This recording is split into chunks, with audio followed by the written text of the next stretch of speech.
En los lugares en los cuales existe crecimiento económico, existe recepción de migración y existe desarrollo, hay venta de colchones. Increíble.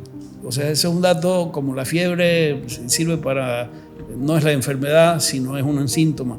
Donde hay, en un pueblo que no haya venta de colchones, no hay desarrollo y crecimiento. Este país está yendo al federalismo por la necesidad de dar respuesta a la gente en los territorios, porque el nivel central no tiene la posibilidad ni la capacidad. Ya cambió este país, Eduardo. Mire usted, yo sigo con esa duda todavía de que está camuflado. Te pongo toda esta lógica que está partiendo de evidencias reales, objetivas, que lo voy a decir pronto. Rodrigo Paz, si es que es presidente, no es Evo Morales. No es. Soy parte de una generación distinta a la tuya. La tuya es la de Sebastián, alrededor de los 40 años, los que están en este momento. Y desde este espacio vos estás logrando algo que tiene la capacidad disruptiva, la magia de establecer una comunicación que se va construyendo de manera distinta. Porque si lo dice el Capi, ya tiene un peso, ¿no? Muchas gracias. No, es un dato de la realidad objetiva, es material. Querido Carlos Hugo, muchas gracias de corazón por tomarse el tiempo de venir a visitarme y es para mí un honor y un privilegio que usted me regale su tiempo para compartir una charla. Te agradezco, Eduardo. Tengo una hipótesis sobre el trabajo que estás haciendo que la voy a ir manifestando a lo largo del diálogo. Muchísimas gracias. Quiero un poquito poner en contexto. Carlos Hugo Molina, para mí es una persona que yo admiro muchísimo, papá de un gran amigo mío, Sebastián Molina, que ya no está ahora con nosotros, pero que dejó un legado maravilloso. ¿Qué hizo Sebastián en su tan rápida y corta trayectoria, querido Carlos Hugo, desde su palabra como papá? El 21 de diciembre van a ser 10 años de su partida. Y cuando uno revisa, Eduardo, lo que podría decirse el currículum, es de una lista, de una riqueza, de una creatividad excepcional. Porque él puso en práctica algo que a mí me tocó estudiarlo después para entender los procesos de cambio, lo que se llama la narrativa.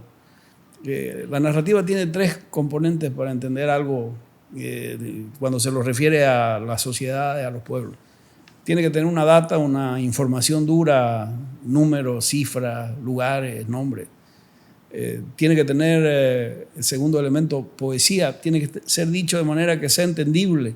Si en este momento quienes nos están viendo y escuchando no encuentran empatía en esta parte poética, pues van a cortar y van a cambiar.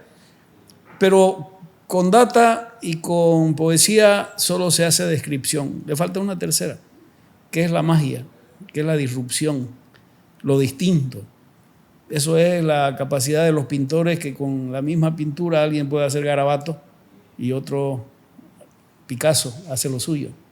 O con las mismas letras se garrapatea de escribir lo que se pueda y aparece Neruda. Bueno, Sebastián lo que hizo fue disrupción, incorporó magia. Por cada una de las cosas que hacía había una elucubración, había un racionamiento, un raciocinio y una sonrisa, porque el buen genio era una de las características que él tenía. Entonces, siempre había una disrupción creativa, algo novedoso, con lo mismo en el sentido de que estaba a disponibilidad de todos, había una disposición. Entonces, fue innovador en el tema de la poesía, fue innovador en los temas de las redes, nos provocó absolutamente a todos. Yo me declaré en ese entonces, y lo sigo haciendo, su alumno en temas de redes, porque era la habilidad y la capacidad puesta de manifiesto, pero no de manera aislada, individual. Creó una red de blogueros a nivel nacional. Mundo al revés, ¿no? Claro, cuando uno va sumando todo eso, Eduardo, queda claro que en lo que se hubiera metido le hubiera ido bien, porque le ponía voluntad, le ponía sentimiento. Y en lo que hizo, hasta cuando lo hizo, pues ahí están los resultados. Pero es increíble ahora lo que me dice de la magia, porque con muchos amigos nosotros debatimos la capacidad de lo que logró Sebastián hasta el momento que hizo, y no hablo de alcance solamente de logro, sino en lo emocional, porque ahorita dijo usted algo que me recuerda mucho a él, que nunca paraba de sonreír, ¿no? Y podía tener N cantidad de actividades al día y las hacía bien. O sea, tenía una genialidad de lograr cosas, digamos, y estructurar y asignar cosas que para muchos, yo me incluyo en esa bolsa, es difícil. Entonces, el legado de Sebastián trasciende a un punto de que ahorita lo conversábamos con usted previamente, que si él estuviera presente en este momento histórico, pudiera haber llegado a ser presidente, y me animo a decirlo de verdad, sin duda, ¿no? A ver, en esa forma de ser que él tenía, y la sonrisa era un instrumento, ¿no? Y no era forzado, era natural totalmente. Generaba empatía, comunicación. Logró a desarrollar amistades que uno, pensándola, ¿cómo llegó a hacerla? Rigoberta Menchú, por ejemplo. Increíble. Rigoberta Menchú ha venido 2 veces a Santa Cruz a gestiones de Sebastián para hacer cosas que permitieran abrir espacios en materia académica y social. Aprovechaba todas las oportunidades de manera positiva. Trabajando en el CEPAD estaba a cargo de las nuevas tecnologías y el contacto con la OEA.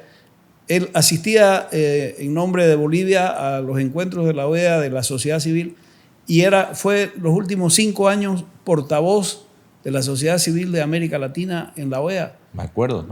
Cuando uno revisa, yo hice una recopilación de fotos, está con Insulza, está con Vargas Llosa, está con Rigoberta Menchú, está con una extraordinaria que me llevó a mí más y la aproveché con Mario Benedetti. Claro, va sumando, hay una suma que deja de ser anécdota, deja de ser casual para ser parte de un contexto. Ese contexto era el que él manejaba además de la manera más osada, ¿no? De la manera más firme, más clara. Se atrevía. Superó el retardo del ridículo que tiene mucha gente y que hace que muchas veces no se digan las cosas y se hagan las cosas. Con mucho equilibrio superó el ridículo y nunca lo hizo, pero se atrevía a hacer las cosas para que pudieran ser distintas. Y es increíble lo que me está diciendo ahorita, porque a mí cuando alguien me dice, oye, ¿cómo haces esto? ¿Cómo has logrado esto? Yo tenía ese temor, o no sé cuál sería la palabra, pero era un temor, un terror de exponerme en cámara por el qué dirán. Y luego mirando para atrás, digamos, el mismo legado del que estamos hablando ahora de Sebastián, hacía cada genialidad que para mí yo lo consideraba rebelde, digamos, ¿no? Pero era porque nosotros estábamos muy estructurados en una casilla que él se animó a generar una disrupción de eso y lograba cosas maravillosas. Por ejemplo, lo que él agarraba y trabajaba del lado artístico, digamos, ¿no? Miércoles con los escritores, haciendo libros. Ahorita corroboré el dato, hizo 6 libros, o sea, hasta sus 30 años. La verdad que comenzó a, como decimos coloquialmente, a arrasar el mundo, digamos, ¿no? Y creo yo que esa herencia viene de lo que usted le compartió a él, ¿no? Yo tengo la sensación ahí, Eduardo, que donde le hubiera tocado vivir hubiera hecho algo similar porque lo traía dentro. En su ADN. Lo que se hizo fue, como dijo en su momento el escultor, yo tenía una piedra delante y lo único que hice fue pulir, sacar lo que había dentro. Ya estaba, ya lo tenía él. Y era de una disrupción y de una genialidad. Me recuerdo un elemento que me lo puso en valor y luego fui entendiéndolo. Yo estaba investigando el tema de la migración en Bolivia y del crecimiento de la ciudad y el despoblamiento rural a partir del censo del año 2012. Esto era la investigación el año 2013, 2014. Él tenía una empresa directo con Roberto Barberí y Landívar, viajaban a la China, ya tenían una línea blanca de importaciones que le habían puesto una marca, como hacen y facilitan los chinos cuando tienes que ayudar al comercio. Eran más de 75 artículos que traían y que vendían y que llevaba adelante. Marian Nasrallah acompañó, alguna vez hemos conversado con ella, la manera y la dinámica de cómo se hacía efectivo. Y de un día a otro, después de la feria del año 2014, de repente me dice, voy a dejar directo de electrodomésticos y todo, me voy a meter a los colchones. Entonces, la reflexión básica es decirle, pero ¿cómo vas a hacer eso, Sebastián? Si esto está armado, ya lo tienen. Bueno, me dice que si es cierto lo que vos estás diciendo y son ciertos los datos, aquí vamos a tener un proceso de migración muy grande y el que se traslada a una ciudad quiere dormir en colchones, me dijo. Le tomé el dato, me pareció además la chispa, el ingenio de decirlo, y lo he comprobado y constatado a nivel nacional, Eduardo. En los lugares en los cuales existe crecimiento económico, existe recepción de migración y existe desarrollo, hay venta de colchones. Increíble. O sea, ese es un dato como la fiebre, sirve para, no es la enfermedad, sino es un síntoma. Donde hay, en un pueblo que no haya venta de colchones, no hay desarrollo y crecimiento. Por un dato tan elemental, en el campo se puede dormir en un cuero. Esa era la lógica, se puede dormir en una hamaca. Pero en la ciudad hay que vivir dignamente, se necesita dormir en colchón. Y en esa lógica, en el inicio de todo ese proceso, las dos tiendas que tenían mayor cantidad de venta de colchones era en la Villa 1 de Mayo y en el Plan 3000. Directo vendía con el nivel económico ofrecido a ese nivel, eran las tiendas que más vendían, porque era ahí donde estaba el sustento, el soporte, el dato de crecimiento de la ciudad con dignidad. Para dormir dignamente había que hacerlo en un colchón. Increíble, y corroboro plenamente eso que me está diciendo, y ahí acoto algo que él también me dijo, porque me siento parte de esa historia, porque usted sabe que yo paraba con Sebastián. Él me dijo lo mismo que usted me está diciendo fantásticamente, aunque yo no lo podía comprender para ese entonces, y no me lo dijo con el tal de los datos, sino que me dijo como todo el mundo necesita un colchón, y me dijo, vos te vas a dar cuenta del progreso, me dijo, una ciudad. Una persona que tiene un buen colchón, me dijo, para descansar, tiene algo distinto a un pasado que quizás no pudo tener, digamos, referente al tema de crecimiento socioeconómico y todo. Me dijo, ya genera algo distinto en su calidad de vida. Y a eso me dijo, otro dato maravilloso paralelo al colchón es que si en una ciudad o en un pueblo hay dentista. Sí, bueno, ese dato lo agarró igual. ¿Se acuerda, no? Yo tengo, por las investigaciones, pero eran complementarias, una identificación material, Eduardo. No hay dentista en poblaciones menores de 5.000 habitantes. Eso me dijo Sebastián, claro. Y de ahí se me quedó eso. Entonces, ¿por qué no hay dentista? Porque en la escala de las profesiones es el último que llega. La gente supone que es un servicio suntuario, porque solo uno sabe cómo tiene la boca y en qué estado, hasta cuándo puede aguantar un dolor de muela. El primero que llega es un médico, y si llega un médico, tiene que abrirse una farmacia. ¿Por qué? Porque va a recetar, fíjate. Si hay un abogado, tiene que haber otro abogado, porque tiene que haber disputa con otro. En esa sucesión, desde el punto de vista médico, clínico y profesional, el último que llega en la cadena es el dentista. Tiene que haber excedente económico para que haya dentista. Entonces, fuimos completando la investigación y el dato, si en un sitio hay venta de colchones, hay dentista, hay gimnasio, aquí aparece otro elemento propio del sedentarismo. En el campo, la gente no va al gimnasio para hacer ejercicio, el ejercicio es el trabajo. Correcto. Bueno, donde se diga, se parchan bicicleta, llantas de bicicleta, es porque hay bicicleta. Si hay bicicleta, quiere decir que hay gente que está usándola de dos maneras, o transporte o ejercicio. Entonces, cuando se va configurando esta sucesión, venta de colchones, dentista, gimnasio, venta de bicicleta, ahí hay una modalidad de acción social y económica que se está desarrollando, a diferencia de donde no lo hay. Y me da chiste que ahora me lo menciona y él andaba con esos datos todo el rato. Entonces, claro, ahora lo que yo le digo, yo decía, ¿de dónde saca sus análisis para hacer cosas? Yo, obviamente, quien me conoce, Roberto, igual a quien le tengo una gran, gran estima, un día me dijo, oye, ¿cómo lo pensás esto? Sebastián me dice, ¿no? ¿Cómo lo pensás? Estamos haciéndolo con Roberto. Yo le dije, metele, viejo, él es testigo de que yo lo empujaba a todo. De hecho, yo le hice el logo de Directo, yo le hacía los primeros artes, y eso quiere decir que él me daba trabajo a mí. Porque aquí lo voy a aclarar, Sebastián, sabiendo que yo era su hermano, no cosanguíneo, y lo ayudaba en todo, nunca me dijo gracias nomás así. Él me decía, ¿cuánto te voy a ver? Nada, pues Sebastián, viejo, no me molesté, viejo, te voy a ayudar. ¿Cómo no, no te voy a ayudar? No, entonces no vamos a hacer ningún trabajo. Esto te tengo que pagar, pues yo lo tengo presupuestado. Decime cuánto te voy a ver, si no, no hacemos más.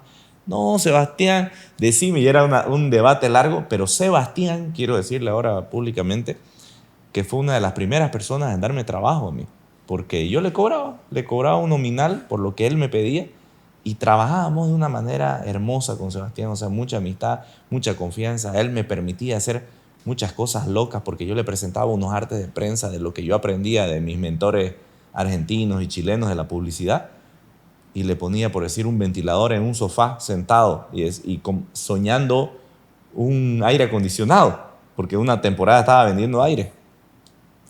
Y me decía, miércoles, querido, ¿de dónde se te ocurren esas ideas? Y yo le decía, es que vos me estás dejando hacerlo, porque otras marcas no me lo dejarían hacer. Y me llamaba y me decía, un hit. Y me acuerdo que sacábamos todo eso, y Marian complementaba también, y era algo hermoso, ¿no? Sí, a ver, ahí hay un tema, y como parte del diálogo, Eduardo, el reconocimiento de un hecho, de dónde sale este diálogo, que podía haber salido naturalmente por el afecto y el cariño que había entre ustedes, pero a partir de la disrupción, de la magia. O sea, ese era el elemento que le permitía hacer a Sebastián las cosas de una manera distinta, en todo lo que se metió. Él escribía poesía, pero terminó escribiendo haiku, y el que nos escuche que averigüe qué quiere decir haiku en términos de la dificultad de esta modalidad japonesa de escribir poesía vinculada a la tierra, a la producción, a la naturaleza, en 3 renglones con sílabas muy puntuales y muy concretas que cierran la idea. O sea, correcto, el que escribe haiku es un mago de la palabra, porque tiene que estar completa la idea. Entonces, en cada una de las cosas que él fue entrando, dejó una escuela en términos de formas de acción, porque esa era otra de las características. No hacía nada solo, promovía, generaba, movilizaba. Toda la movida que hemos logrado después hacer en la Plazuela Callejas, por ejemplo, empezó con un padrinazgo. Mundo al Revés tomó una iniciativa que había iniciado la alcaldía en ese entonces, para hacerse cargo de la plaza, para mantenerla. Y estoy hablando del año 2010, 11, 12. Me acuerdo. O sea, desde entonces había un sentimiento de lo público puesto en valor para que tenga efecto cultural. Yo después acompañé ya todo eso con lo que se hizo en la pulpería, el Centro de América. Yo estaba en esa pintada igual ahí. Se ha hecho absolutamente todo a partir de una propuesta que hizo Sebastián con Mundo al Revés. Estaba Annelise en ese entonces, trabajaba, era un grupo grande, y tenían la posibilidad de proponer una acción que desde el punto de vista cultural tenía carácter expansivo, era abierto. Me acuerdo que pintó hasta Roxana Harman, creo. Claro, ¿no? Con Roxana se hicieron, no solo en la Plazuela Calleja, se hizo en 4 lugares más, pinturas y pintadas colectivas. Todos terminábamos siendo parte de esa iniciativa al frente de la biblioteca de la Plazuela del Estudiante, en la Avenida Las Américas. Me acuerdo. En varios lugares se fueron incorporando elementos que, si uno dijera, si eso hubiera seguido, esta ciudad estaría con murales absolutamente en todos lados. Ya está el camino abierto para poder hacerlo. El carácter, creo que valoro esto que estamos conversando en términos de decir, hubo una innovación disruptiva que tenía una magia que generaba algo distinto con lo mismo. Fue increíble todo lo que dejó Sebastián, lo que hizo hasta el momento que logró. Y ahora vuelvo al punto donde charlábamos que pudo haber sido presidente por todos esos casos, ¿no? O sea, el nivel de avance que tenía, digamos. Él tenía una conciencia de lo público, ¿no? Tenía claramente una ubicación de carácter histórico. Y ahí hay historias que son las que ayudan a complementar eso, ¿no? Tuvo mucha influencia su abuelo materno, Roberto Arberí Paz, de Unagro. Él lo admiraba como persona creativa, como persona disruptiva, que había hecho cosas a donde antes no había nada, en medio de un monte termina un ingenio, etcétera, etcétera. Por mi lado, el tema viene en materia literaria de mi abuelo, Plácido Molina Mostajo, fue el que redactó junto con 3 personas más el memorándum de 1904. El del censo. El de 1904, el memorándum que se le plantea a Bolivia una alternativa de desarrollo, fue mi abuelo, Plácido Molina Mostajo. Porque de ahí se hace el censo, ¿no? No, esto es mucho tiempo antes. Mire usted, qué increíble. Que se puso en valor todo lo que era el Oriente planteado como el territorio que venía de territorio de colonias, que después fue Pando hasta toda la parte del norte de La Paz, hasta Tarija, lo que después se llamó la Media Luna y se pervirtió malintencionadamente, pero era el espacio en el cual se planteaba el desarrollo. Esa influencia que tiene Sebastián viene de mi abuelo, viene de mi tío Plácido Molina Barberí, que era fotógrafo, que recupera todo lo de las misiones jesuíticas, la restauración. Increíble. Entonces, él se crió en medio de libros, se crió en espacios de debates, de discusiones, de una familia que nos gusta mucho discutir, nos gusta mucho reflexionar, y él absorbía absolutamente todo, ¿no? Claro, porque era ese Sebastián de tomémonos un cafecito, pero no era pues para hablar burrera como uno siempre se junta a hablar burrera, era tanta sabiduría desde chico. Nos sentábamos a debatir en el Víctor y me acuerdo con él, con Gonzalo, con Rodrigo, grandes amigos. Y yo creo que cualquiera que nos veía pelado, digamos, iba a decir, estos 4 locos, digamos, hechos los filósofos, porque andábamos nosotros charlando, debatiendo. Con las personas oportunas en el momento necesario y con la capacidad para generar y multiplicar y llevar acciones, ¿no? Su relación con María Belén Arias, pues extraordinaria, era un equipo de trabajo que era una máquina en términos de producción y de afecto y de simpatía, porque finalmente era eso lo que hizo con Roberto Barberí Landívar, todas las iniciativas que él iba generando y desarrollando, las que hizo con vos, en algún momento lo vas a tener que hablar ya no desde el afecto, sino desde lo profesional, en términos creativos. Era una multiplicación de acciones simultáneas en varios espacios que tenían todos una confluencia, que terminaban en algo que hacía sentido, ¿no? No eran acciones aisladas. Entonces, cada uno de esos elementos y con una capacidad de organización y de hacer las cosas que yo le decía, ¿y cuándo descansás, no? O descansás. Porque claro, era intenso, ¿no? Intenso, era de una intensidad creativa extraordinaria, ¿no? Extraordinaria. Lo sé y lo recuerdo con tanto amor y cariño, digamos, hacia él. Y ahora yo, Carlos Hugo, con mucho respeto, le pregunto, y me cuesta preguntárselo porque yo lo viví.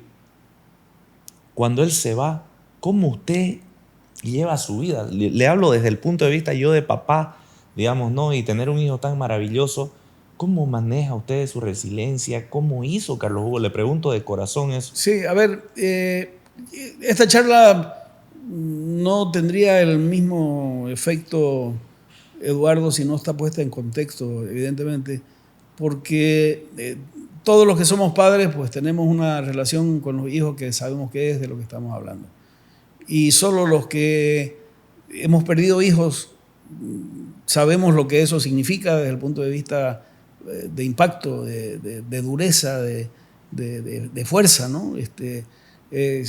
No hay una palabra para identificar el dolor de la muerte de un hijo. Cuando muere mi esposa, pues yo soy viudo. Cuando se muere mi padre, yo soy huérfano. Pues no hay una palabra para establecer el nombre que identifique ese sentimiento, porque va contra natura.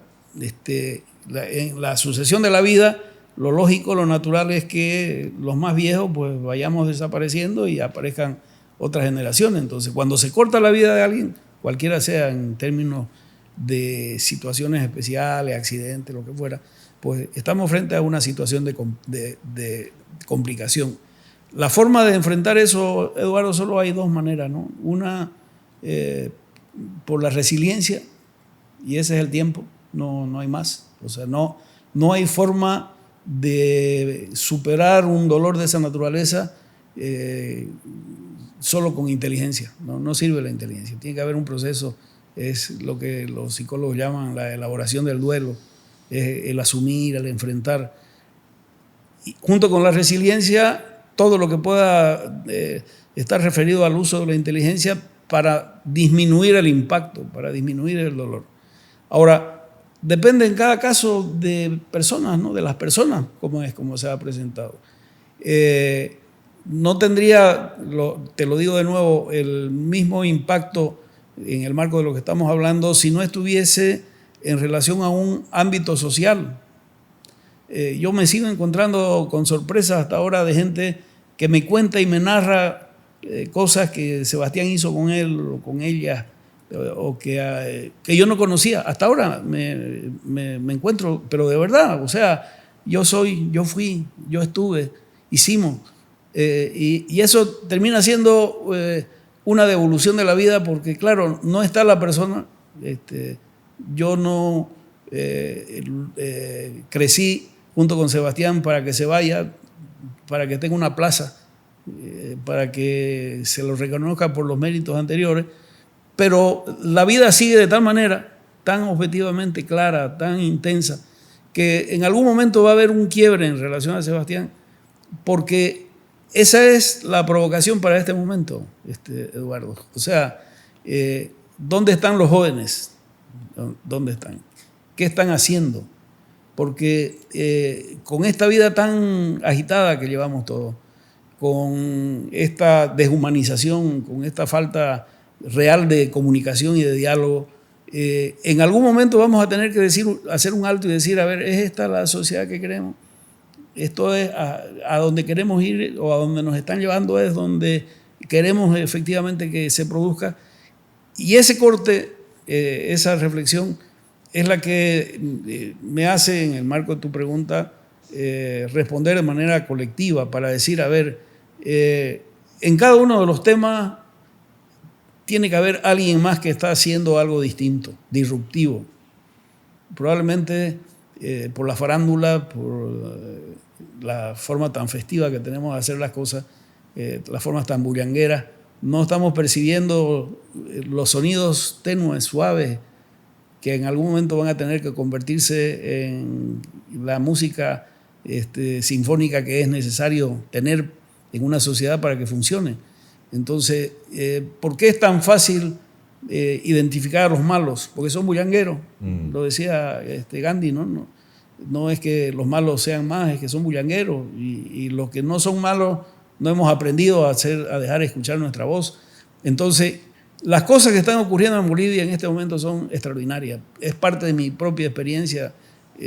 A los 10 años, después de 10 años de perder a mi compañero de trabajo, no había día que no tengamos 10, 8 llamadas de teléfono para temas baladíes en algunos casos, profundos otros, pero en todos los casos de una comunicación entrañable. Entonces yo digo, Eduardo, ¿dónde están los comunicadores que formaron parte o que forman parte de una generación con un mensaje distinto. Yo heredé la amistad que me venía de Sebastián con Natalia Iriarte. Ella hice el prólogo de un librito en honor a Sebastián que escribí del blog, sobre los blogs. El que me acaba de regalar. Que forma parte de esa construcción. Y efectivamente me tocó en una de mis publicaciones, en uno de los libros, hacer una relación de nombres entre los que estás vos. Muchas gracias. Porque corresponde decir, a ver, ¿dónde están las ideas? ¿Dónde está la generación de una producción distinta, disruptiva? Porque no podemos seguir hablando lo mismo, aunque lo digamos bonito, porque aquí no va a haber cambio. Esto es Crónica de una muerte anunciada, la novela de García Márquez. En la primera página lo matan al turco, muere el turco. Las 200 que vienen después para explicar por qué. Increíble. Yo no necesito una crónica de una muerte anunciada. Yo necesito una disrupción, una modificación. Entonces, yo he venido a este diálogo, Eduardo, con la curiosidad sana de decir, soy parte de una generación distinta de la tuya. La tuya es la de Sebastián, alrededor de los 40 años, los que están en este momento. Y desde este espacio vos estás logrando algo que tiene la capacidad disruptiva, la magia de establecer una comunicación que se va construyendo de manera distinta. Porque si lo dice el Capi, ya tiene un peso, ¿no? Muchas gracias. No, es un dato de la realidad objetiva, es material. Los temas que tratás, las formas, porque estamos en una construcción de una sociedad que tiene que ser distinta y que tiene que ser mejor. Y eso es algo que todavía no lo estamos entendiendo en Bolivia, no lo estamos entendiendo los que vivimos en Santa Cruz, no lo están entendiendo los que viven en Bolivia, en la otra parte que no es Santa Cruz. Y en la medida que tengamos la capacidad de subirnos al árbol para mirar el bosque, que tengamos la capacidad de ser disruptivos con la palabra, seguir diciendo las cosas bonitas para que se nos entienda, no romper la comunicación de la poesía, pero planteando algo distinto, en ese momento vamos a cumplir ese legado de todo lo que se ha construido y que viene desde atrás, porque efectivamente el reto que hay en este momento para construir Bolivia está basado en Santa Cruz. Increíble. Está basado en Santa Cruz. Pero por méritos nuestros, sí. Pero por méritos de todos los que se han venido, también. Y de los que van a seguir viniendo. Increíble. Por eso es que resulta tan difícil entender posiciones regionalistas extremas de un lado y del otro, confrontaciones que utilizan temas raciales de un lado y del otro, porque ese no es el camino. Ese no es el camino. El camino está marcado para que este país establezca una relación de equilibrio desde el oriente en función de todos. Y desde el oriente quiere decir con una base material que esté expresada, presente en Santa Cruz, con una visión de trascendencia de esa naturaleza. ¿Vos sabés cuántos habitantes de cuántos países hay viviendo en la ciudad de Santa Cruz en este momento? No. 135 países. 135 de países. los 196 que tiene el sistema de Naciones Unidas. O sea, tenemos de todo. Casi de todo el mundo. En algunos muy pequeños, grupos muy pequeños, en otros mucho más grandes. Pero si cada uno tuviera que poner la bandera de donde ha venido sus padres, vos tendrías una de Rusia. De Rusia. Correcto. Por ejemplo. Bueno, y sería un ejercicio bonito, ¿no? Bonito eso para poder hacerlo, ¿no? Que cada cual ponga la bandera de donde viene, para mostrar que es imposible que tengamos discriminación entre nosotros y desconocimiento al mundo. Correcto. De los 9 departamentos, a ver, ya estamos los cruceños, y de los otros 8, que ponga la bandera de su departamento. Eso es va a ser lo más extraordinario visualmente. Otro dato, lo he hecho y invito a que pueda reproducirse.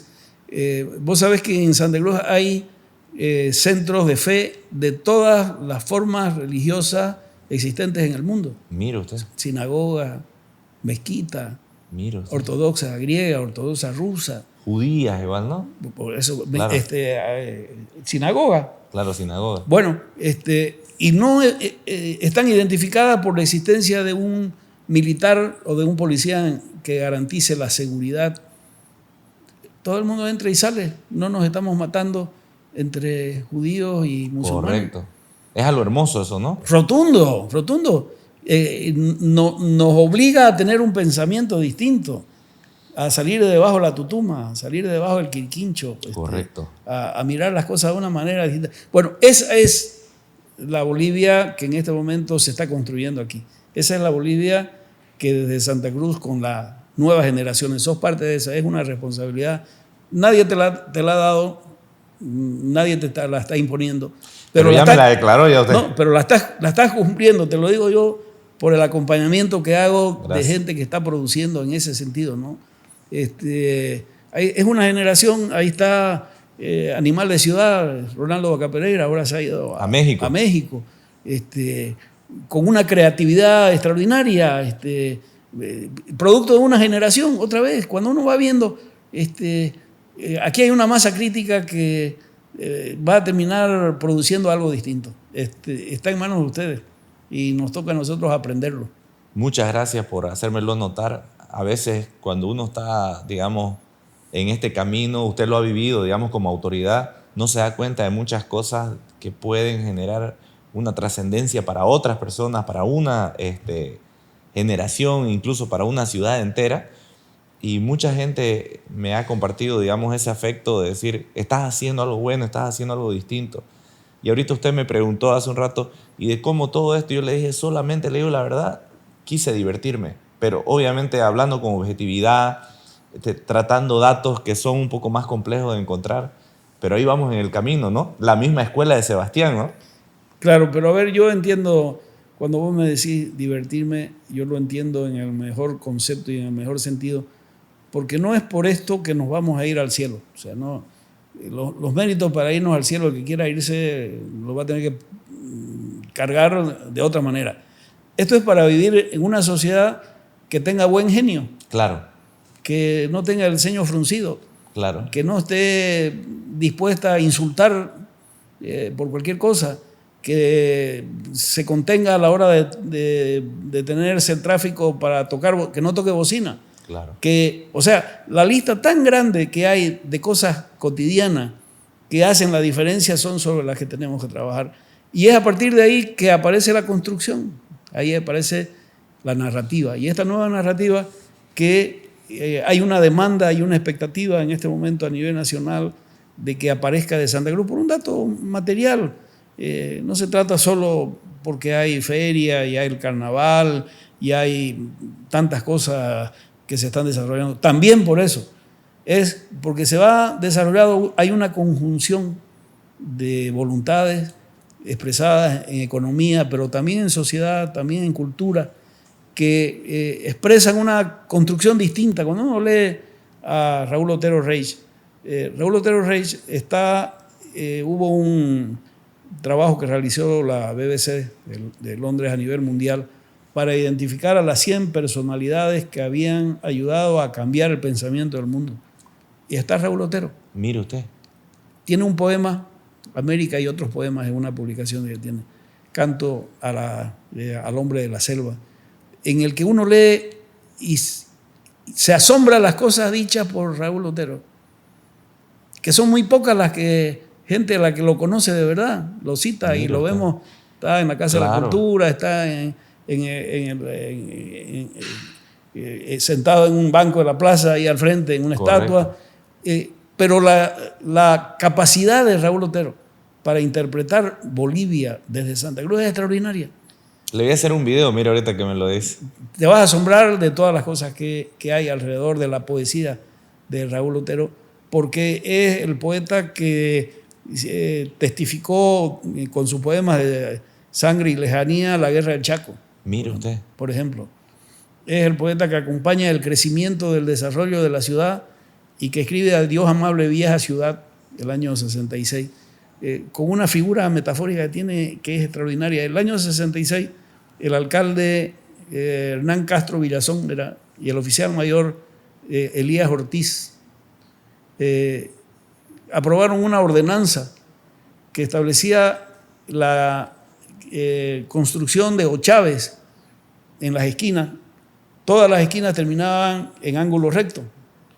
Entonces, como ya empezaron a haber tráfico y autos y movilidades, antes habían carretones, se ordenó a través de una ordenanza que se corten todas las partes de las construcciones en las esquinas, por eso tienen esa forma, para facilitar la visión, porque si no se iban a chocar demasiado.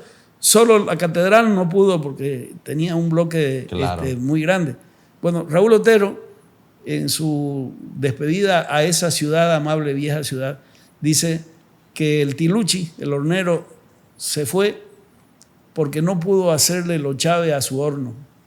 Imagínate qué expresión más hermosa, ¿no? El crecimiento hizo que el hornero se vaya porque no pudo hacerle los chaves, entonces por eso es que se fue yendo.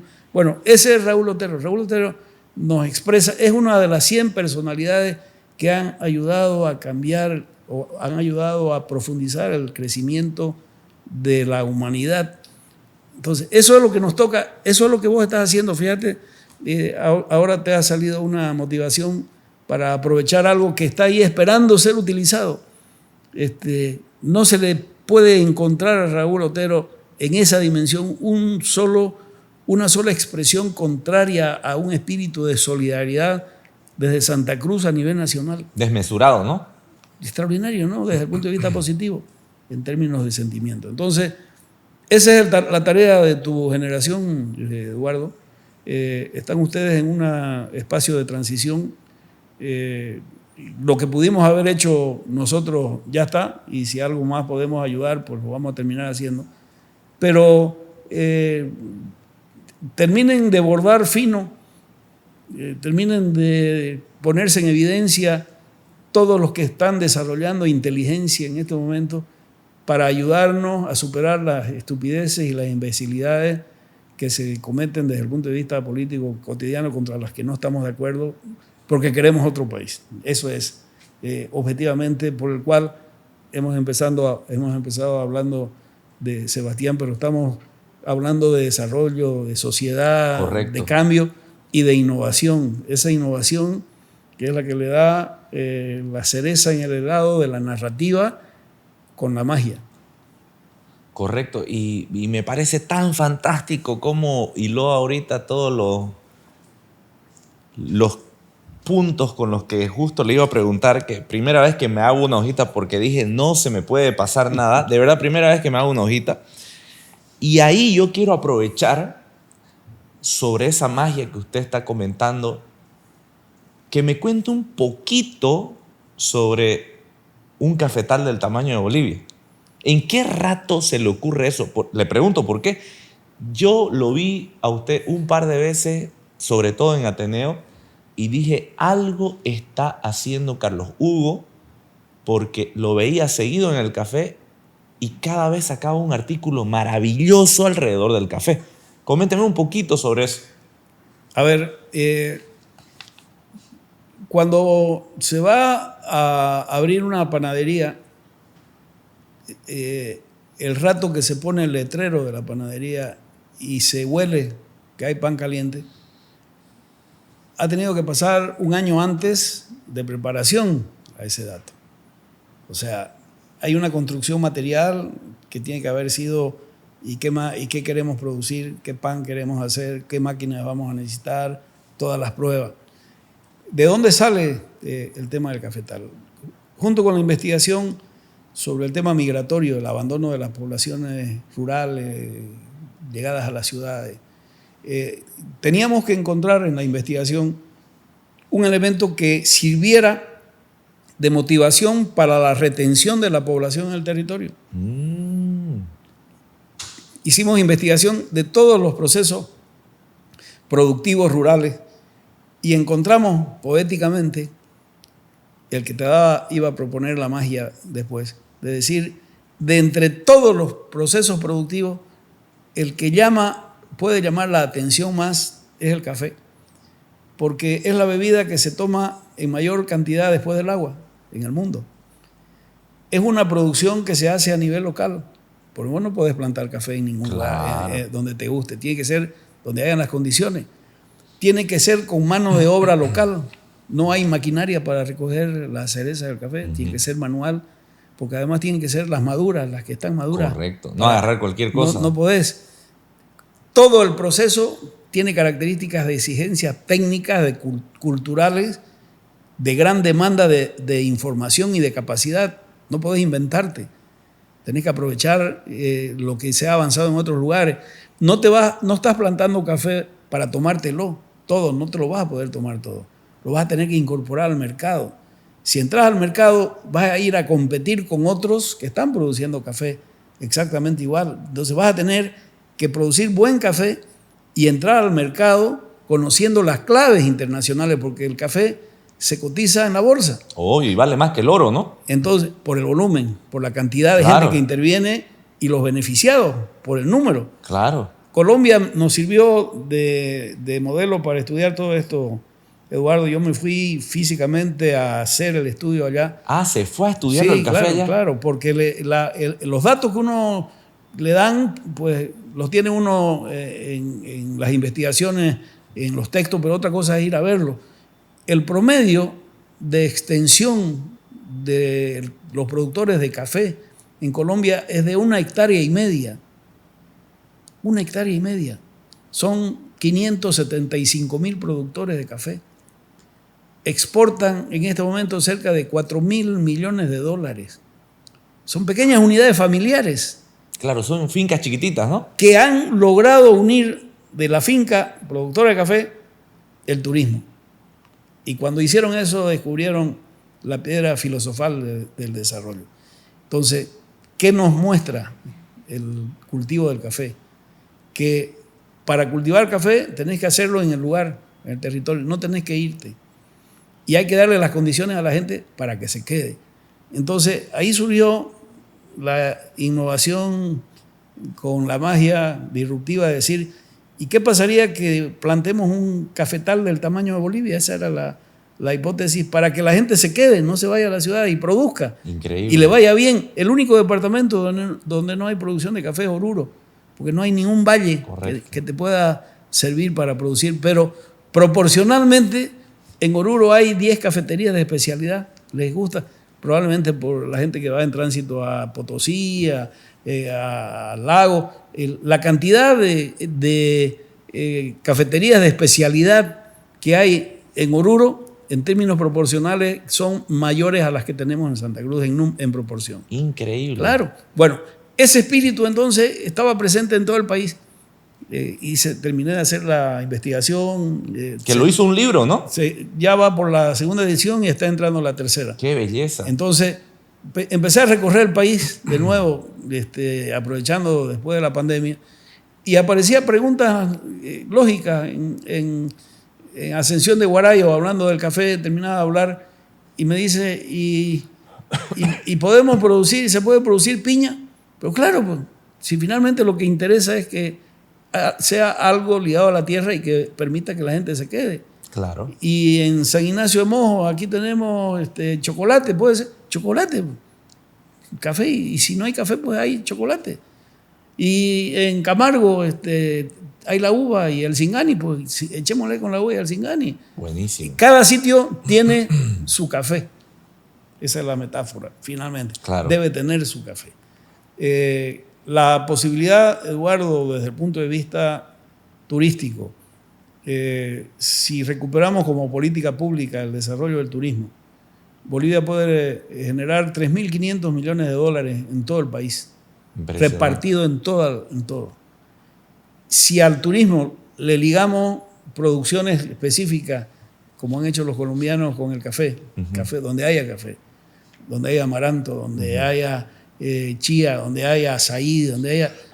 en cada uno de los lugares vas a ir poniendo, vas a poder cerrar el círculo entre la generación de excedente económico y la generación de excedente simbólico. Es increíble. Recurso económico, mejoramiento de la calidad de vida, y el simbólico es con el duende, es el ajayu. Mire. Es el espíritu por el cual estás bailando taquirari y chovena aquí, estás bailando cueca y otras cosas en todo el país. Bueno, ese elemento del café, entonces, simboliza una propuesta de un cafetal del tamaño de Bolivia que permite, fíjate, termino con esto porque es el dato más interesante, Bolivia, en materia de café de altura, que es el arábica, que es el que tiene... En los yungas, ¿no? Tiene Caranavi, perdón, ¿no? todo yunga, todo Ajá. yunga. La extensión de capacidad productiva de Bolivia en materia de café, en términos espaciales, es la misma que la de Colombia. Claro. La única diferencia es que Colombia exporta 4.000 millones de dólares, nosotros 15. Esa es la diferencia. Esa es la diferencia. Quiere decir, sí, que ahí hay una posibilidad de una potencialidad excepcional. Estoy llegando, el otro lugar interesante que ha disparado esto es Tarija. He estado la semana pasada en Tarija. Hoy se está llevando a cabo el tercer año del Festival del Café en Tarija, en la ciudad. Qué interesante. Hay 24 cafeterías de especialidad y aparecen nuevas todo el tiempo. Y yo les explicaba, hay una razón muy simple. Los tarijeños ya tienen desarrollada la cultura del vino. Claro, tienen valles, ¿no? Y todo. Claro, entonces, con la cultura del vino lo que has hecho ha sido culturalmente desarrollar tu capacidad gustativa.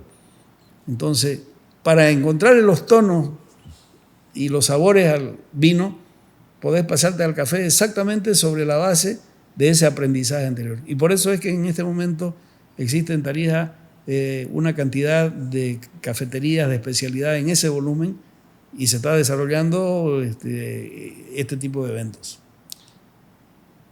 Mire, qué increíble lo que me acaba de compartir ahora sobre el cafetal del tamaño de Bolivia. Y yo tengo ahí un paralelismo un poquito para sumarlo nomás como un cierre a esto. Brasil es productor más grande que Colombia, pero mire usted cómo Colombia se posiciona. Entonces yo digo, esto podemos lograr. Y ahora que me dice que tenemos la dimensión del tamaño de Colombia, si Bolivia se lo propusiera, lo pudiera lograr, ¿no? Obviamente a largo plazo, ¿no? Solo para seguir aumentándole leña al fuego y encienda esto fuerte. El café boliviano en cata ciega, el de altura, está entre los 10 mejores calificados del mundo. Impresionante. Y tenemos uno que está entre el top básico y fundamental, es el café Takeshi, Yanakachi. ¿Que se compite con el geisha? El geisha es una especialidad de café. Ellos tienen geisha. Ellos tienen geisha. Están el Takeshi produciendo. Mariana Iturralde. Mire usted. O sea, no hay techo para la venta. No alcanza nuestra producción para la demanda existente fuera. Está abierto. Entonces, si yo me compro esto como elemento de motivación, porque aquí no había inocencia cuando se presentaba y se desarrollaba esto, era también ¿para qué era? Para poner en valor la calidad del trabajo digno en la tierra. Esto es para superar la producción de cocaína. Pero claro, tenés que ponerle economía que permita que compita a nivel mundial desde lo local con ingresos para la gente que quiere vivir dignamente. Entonces, en lugar de producir cocaína, produzcamos café y metámoslo en el mundo que nos los van a comprar. Y nos los van a comprar no porque somos un país pobre, por conmiseración, por lástima. Nos los van a comprar porque nuestro café es uno de los mejores cafés del mundo. 100% orgánico, ¿no? Además. Eso me encantó leer, digamos, en su libro, que esa es una de las características también, ¿no? Claro, resulta interesante esto, Eduardo. El año pasado, en una de nuestras tareas de trabajo que tenemos, realizamos una cata de café Minga en San Ignacio de Velasco, que ahí se produce hace 40 años. Se hizo una selección de 11 productores con lo que tenían a mano y se hizo la cata. Llevamos 5 baristas que hagan las pruebas y claro, sobre la capacidad del barista, el barista es el catador del café, iba diciendo, aquí hay tonos de arándanos, tonos de frutos rojos. Claro, yo le miraba la cara a nuestros compañeros chiquitanos que no tienen desarrollada la capacidad gustativa para identificar esas tonalidades, sino para decir que le gusta el café que producen. Y encontré la explicación del tema cultural que significa entrar a degustar café. porque ya no solo se trata de tomar un café que a mí me gusta. Es un ritual, pues, ¿no? ¿Ya? Rotundo, pero además que tiene esas características. ¿Qué sabor de arándanos puede haber en la comprensión de chiquitos donde no se produce arándano? Claro. O frutos rojos. Y sin embargo, el café que ellos producen, todos se calificaron arriba de 80, que es el de posibilidad de exportación, y con esas cualidades gustativas. A otro nivel, ¿no? Rotundamente, absolutamente. Podemos estar a otro nivel, Eduardo. Entonces, yo vi con mucho interés ese programa que hiciste sobre el tema del café, poniéndolo en valor, porque otra vez, esa es tu suma, ¿no? Esta es la suma de jalones. Estás plantando mojones en una línea correcta, en una orientación correcta, en el que nos permita dejar de fruncir el ceño, que nos permita volver a sonreír, que nos permita entregar la mano de la manera más fraterna. Van a pasar las elecciones y va a pasar el periodo del insulto y de la pelea, y la gente va a seguir trabajando y produciendo para ser feliz, porque finalmente lo que queremos es vivir con dignidad y dignamente, ¿no? Sin duda alguna, y por eso aproveché esto. Y bueno, ahí obviamente no quiero ser muy extenso en este tema yo en lo personal, pero ahí también destacó usted en paralelo otro fragmento sobre el turismo en Bolivia, ¿no? Y hizo un capítulo entero sobre el turismo en Bolivia, Sí, ¿no? la posibilidad está dada.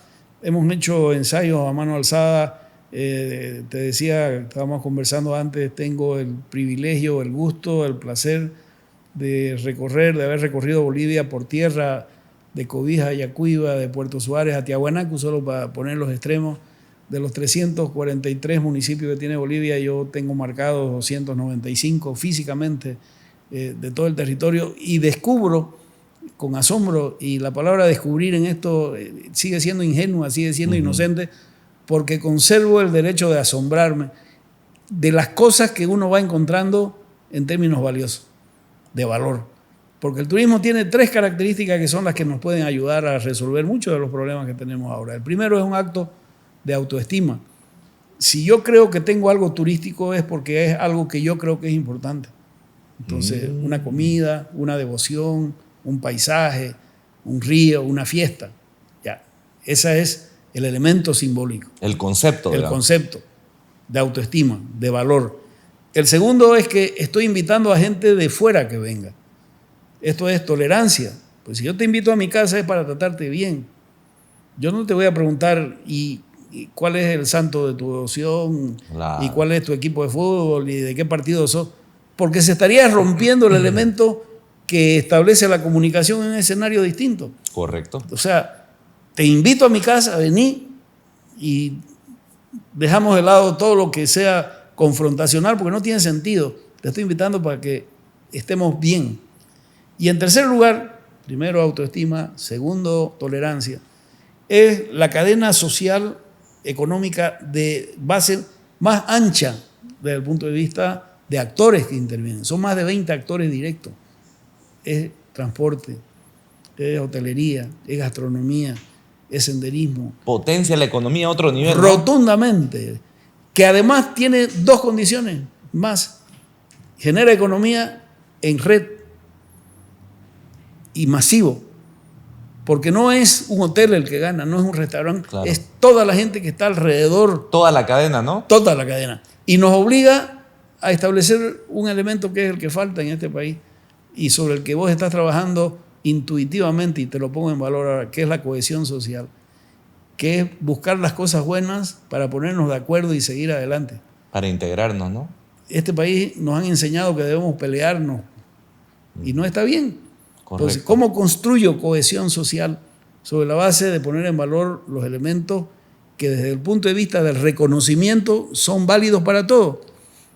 Y esa es la razón más importante para plantear que no debemos seguir con los bloqueos como elemento de protesta social. No porque la protesta no sea justa en términos de lo que se está pidiendo, sino porque con la protesta con bloqueo no retrocede, me ¿no? estoy impidiendo utilizar toda esa cadena extraordinaria de cohesión social, de generación de excedente económico y simbólico que este país necesita. Impresionante lo que me acaba de decir y es totalmente cierto, solamente que nunca lo había escuchado ni percibido de esa manera, ¿no? Bueno, tenemos la posibilidad, Eduardo, de compartirlo esto, de llevarlo adelante, de plantearlo desde el CEPAD, la organización que formo parte. 3 de los integrantes hemos sido nombrados, no sé si con gusto o no gusto, pero ya está, embajadores honoríficos del turismo boliviano alrededor del Bicentenario, porque estamos trabajando en estos temas. Rubén Barberí, nuestro presidente, ha sido declarado en Cochabamba el personaje del turismo y del desarrollo del país. O sea, estamos trabajando todos. No, y porque lo dominan el tema también, pues, ¿no? Es parte de nuestro oficio, es parte de nuestro oficio. Y esa es nuestra interpelación a las nuevas generaciones, a vos, a los que forman parte de esto, de decir, les llegó la hora, queridos compañeros, les llegó la hora. ¿Dónde hay más Eduardo Salvatierra? ¿Dónde más? Se necesitan más. ¿Dónde hay más Sebastián Molina? ¿Dónde hay más Natalia Iriarte? ¿Dónde hay más? Y ahí está la lista. No doy más nombres para que me voy a olvidar, pero ahí está la lista en todos, absolutamente todos los campos que necesita generarse. Tengo un amigo en España que lo ha planteado de una manera muy interesante. Dice, tiene que haber un movimiento internacional de la gente decente.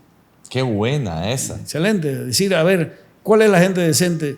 Es que en medio de la diferencia yo sepa que vos vas a respetarme y yo te voy a respetar. Que no voy a tener necesidad de prenderme a puñetes ni a insultarte frente a nuestra diferencia. Que vamos debate con sabiduría, que ¿no? nos vamos a tener que poner de acuerdo por cohesión social, porque la necesidad del momento es esa. Esta es una canoa, la forma más bonita de explicarlo y sencillo es la canoa con los remeros. Si todos los que están en una canoa no reman en el mismo sentido, no va a poder avanzarse. Correcto. Porque no me importa si no me gusta tu cara, no me gusta de dónde venís, pero yo tengo que remar junto con vos. Correcto. Este país tiene una desventaja en ese campo, Eduardo, porque aquí no tenemos confrontaciones de la naturaleza como para obligarnos. Aquí no hay terremotos, ¿no? Aquí no hay temblores, aquí no hay tsunamis, aquí no hay volcanes, aquí no hay maremotos. Entonces, no hemos aprendido a ponernos de acuerdo por la necesidad. Lo vamos a tener que hacer por la inteligencia. Y la inteligencia es la utilización del turismo. Es decir, más allá de la diferencia, yo tengo que ponerme de acuerdo con vos para que esto funcione. Para que salgamos adelante, ¿no? Ahí está. Y la fórmula ya está metida en todo el país. Los 343 municipios, los 9 departamentos, en sus propuestas de planes de desarrollo, tienen un capítulo vinculado al turismo. Todo el mundo cree que puede ser turismo. Yo no le voy a decir a alguien que está convencido hoy de qué me estás hablando, cuando la voluntad ya está expresada. Ojalá le llegue esto que estamos hablando a los candidatos, ojalá se comprometan con el país en este sentido, porque ahí está la respuesta para poder empezar a ayudarnos. Y sobre todo para desarrollarlo a nivel socioeconómico, a otro nivel, ¿no? Las condiciones están dadas, totalmente. Y ahora, Carlos Hugo, aprovecho a su sabiduría en este último segmento a preguntarle cuál es su percepción ahora del futuro de Bolivia, hablando en este escenario político en el que nos encontramos ahora de tanta incertidumbre. A ver, yo ahí uso, y te agradezco la pregunta porque me ayuda a sintetizar, como dirían en comunicación, los titulares. A ver, ¿cuáles son los titulares ya de una fisonomización de Bolivia? 1, el 60% de la población es menor de 30 años. Uy, qué dato. Solo Bolivia y Paraguay tenemos lo que se llama el bono demográfico ese, que es la presencia de una masa poblacional económicamente activa, con capacidad de producción y de trabajo y creatividad, que puede perfectamente ofrecer una respuesta en materia de trabajo. Primer dato. Eso no ocurre en Europa. En Europa ya son viejos. Me lo sacó de la boca. Se lo iba a decir. Claro. Lo que no hay en Europa ya. Claro. Por eso es que este es el continente de la esperanza de manera genérica y Bolivia de manera particular por ese dato. Mire usted, 60% son menos de 30 años. 30 años. Primer dato. Segundo dato. Lo da el censo del 24 y lo ponemos con proyección al año 34, 10 años más. En este momento el 80% de la población vivimos en área urbana. Vivimos en ciudades. Y dentro de 10 años el 90% vamos a vivir en ciudades. A ver, ¿qué quiere decir esto? Quiere decir que si yo no incorporo el desarrollo urbano como categoría, porque los últimos 20 años hemos estado trabajando con lo originario, indígena y campesino, que no puedo desconocerlo, que no puedo negarlo, pero que no puede ser el eje de desarrollo del país, porque desde el punto de vista de la necesidad, de la capacidad productiva y de los instrumentos de desarrollo, se vive en ciudades. En las ciudades yo no tengo las vacas, no tengo media hectárea de maíz, no tengo mis chanchos. Claro. Es en el campo. Tiene que establecerse una relación distinta. El elemento de la ciudad es una responsabilidad. Tercero, somos de una población muy pequeña para una capacidad productiva muy grande. Yo tengo que pensar que todo lo que produzca, y lo tengo infinito, el tema del café es una comprobación, una demostración de eso, tengo que pensar en venderlo al mundo, en complementar lo que otro... Porque aquí nos va a sobrar, pues, ¿no? Todo el tiempo. ¿Acaso los de San Javier, los bizcochos que producen, se los comen ellos solos? No, pues ni el queso. Ni el queso. Y así, por cada uno de Ni los la productos. miel que hay por acá, ¿no? Entonces, ¿cómo hago para entrar a los circuitos económicos en los que voy a tener que competir? Por eso el café nos ayuda a entenderlo en esos términos. Interesante. El cuarto elemento, si no lo hacemos con conectividad, el celular de gama media, el que usamos en el común de los mortales, tiene 450 veces más capacidad que la computadora que llevó al hombre a la luna el año 69. 450 veces más. Bueno, ¿para qué lo estamos usando eso? En Bolivia somos 11.300.000 habitantes. Hay 15 millones de celulares. Hay más celulares que la población, porque hay gente que tiene 2. Bueno, ¿cómo usamos la inteligencia artificial hoy? Esta que estás utilizando aquí para recrear espacios, personajes, movimientos, que ya está como un elemento de competitividad a nivel del mundo. Base, ¿no? Como base. Si no, no nos vamos a poder entender con el mundo. Increíble. O sea, ya no es un tema de buena o mala voluntad, es un tema de competitividad. ¿Cómo me veo frente a los otros y cómo me están viendo? A Bolivia lo están viendo en este momento hasta ahora como un hoyo negro al que hay que saltar. Por eso es que las carreteras interoceánicas no están pasando por Bolivia, porque no quieren venir por aquí, porque aquí hay bloqueo, aquí hay burocracia, te exaccionan, te cobran de más. Entonces hay que hacerle lance. Bueno, no podemos seguir. Ya nos hizo Lancer la reciente esta interoceánica, ¿no? Al sur y al norte, a las dos. Las dos. Bueno, eso me obliga a plantearle a los candidatos hoy, pero a nuestra conciencia, de que tenemos un país con una potencialidad excepcional si es que somos responsables con nosotros mismos para hacer las cosas distintas. Porque las condiciones están dadas. No somos tontos, no somos ignorantes, aprendemos rápido. Yo tengo un dato en eso que me ayudó mucho, todos estos trabajos que hemos hecho en Bolivia durante el periodo de la pandemia. Se dieron 2 elementos sociales extraordinarios para enfrentar la pandemia. Uno, se restablecieron los mercados de trueque, Eduardo, en todo el país. Porque como no se podían trasladar los productos, llevar de un lugar a otro, se concentraban en ciudades estratégicas los productores y se hacía trueque, porque no había plata circulante. Durante un año no hemos trabajado.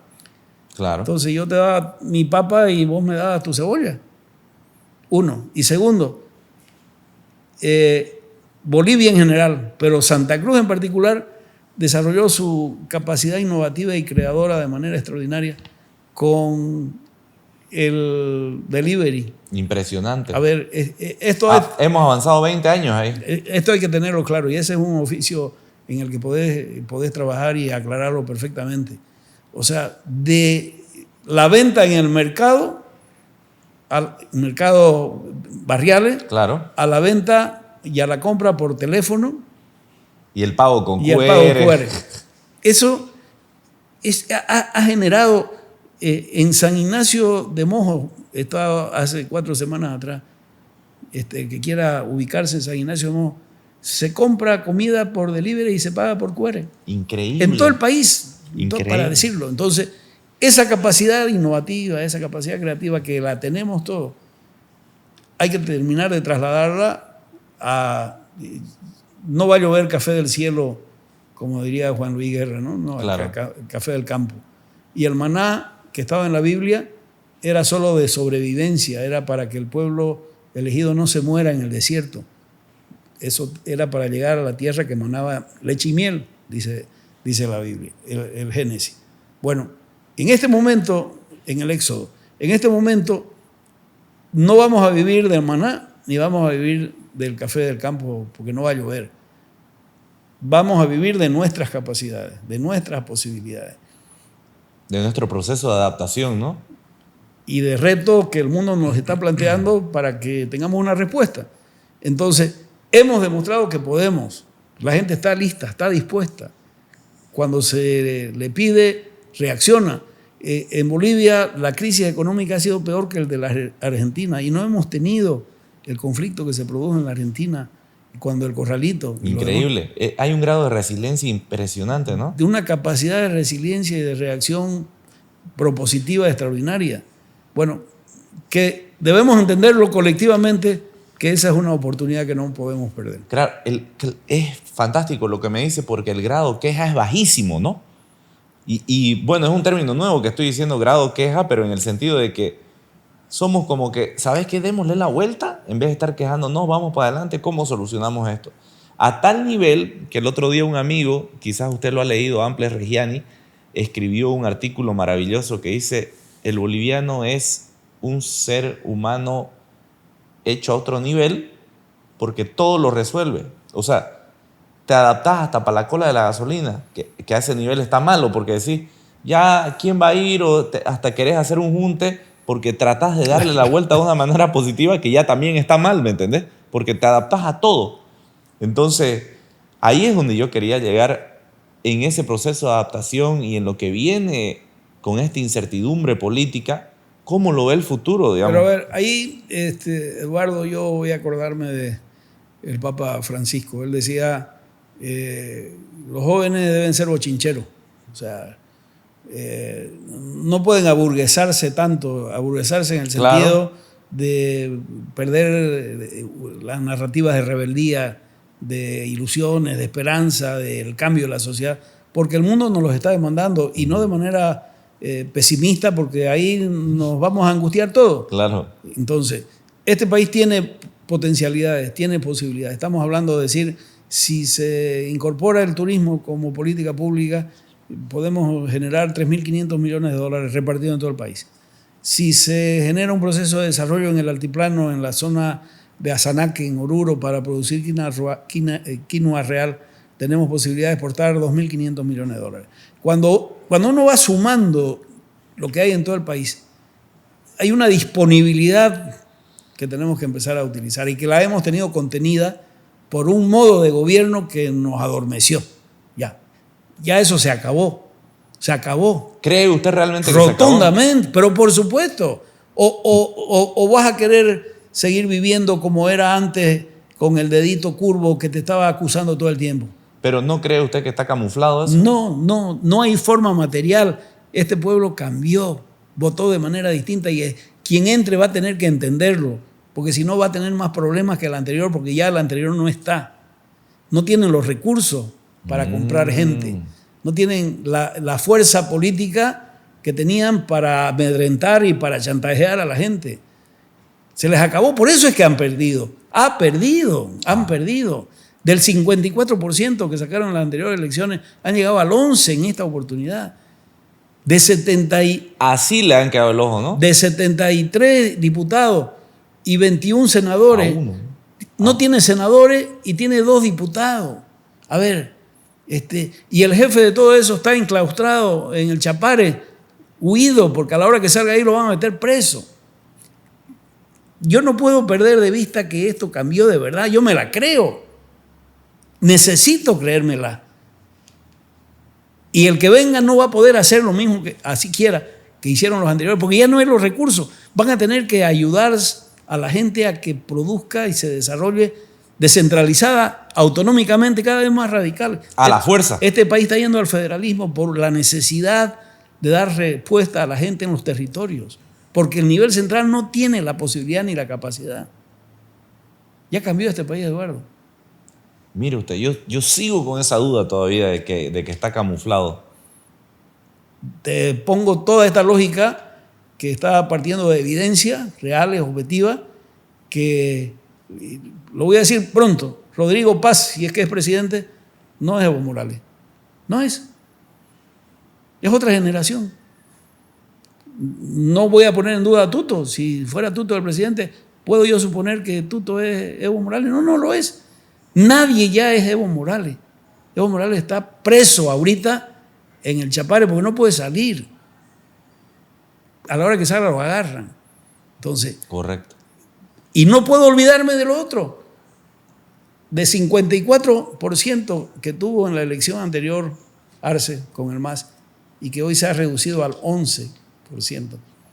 Ahí hay un 43% cansado, que yo no puedo olvidarme que existen. No puedo olvidarme. Claro. Yo tengo que tener la inteligencia de entender que aquí hay una transición. Y decirle, vengan, ¿no? Incorporarlos a algún proceso de relaciones que si hubieran estado convencidos que el MAS debía seguir, y tenían que haber votado por alguno de los masistas, y no lo han hecho. Han dado el voto castigo ese, ¿no? Se cansaron ellos. Y están abriendo la posibilidad a la inteligencia de los sectores demócratas de todo el país para decir, hagamos las cosas distintas. O sea que definitivamente usted dice, habrá un cambio. Yo creo.